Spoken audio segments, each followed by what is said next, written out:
అందరికీ నమస్కారం.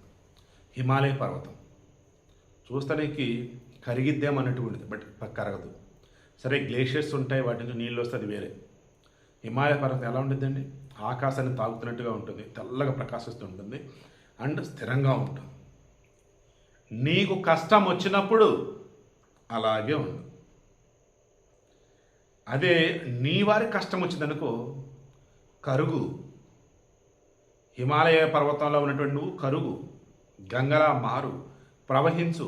నీ వారి కష్టాలని తీసేయి, నీ వారి కష్టాలని పారద్రోలు. ఇది సింపుల్గా చెప్తుంది, ఎందుకంటే నేను వాళ్ళకి కష్టం వస్తుందో లేదో సల్లల్లాడిపోతుంటారు.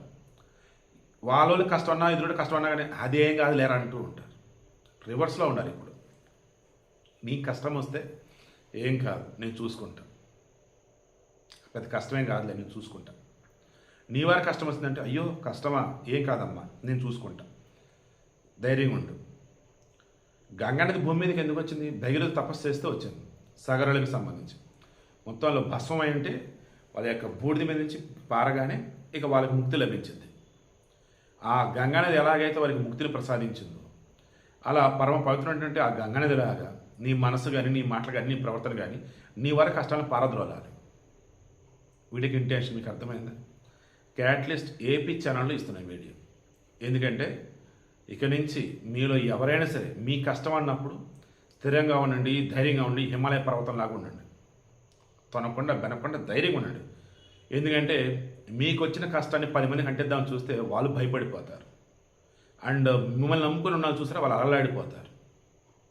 అదే మీ వారి కష్టం అంటే గంగలాగా కరగండి, ప్రవహించి ఆ కష్టాన్ని దూరం చేయండి వారి నుంచి. ప్లీజ్, సమాజ జీవితం తర్వాత ముందు కుటుంబ జీవితం మర్చిపోకండి. స్వార్థ జీవితం మాత్రం వద్దండి. అలా అని చెప్పేసి తనకమైన ధర్మం వద్దంట అంటే నీ వల్ల కానీ మళ్ళీ చేయి మాకు, ఓకేనా? అది మాత్రం జాగ్రత్త. నీకు ఈత రాదు కానీ బావులోనో నదిలోనో నీ మనుషులు పడ్డారు, అయ్యో నా వాళ్ళు పడ నువ్వు దూకితే నువ్వు చేస్తావు, వాళ్ళు చేస్తారు.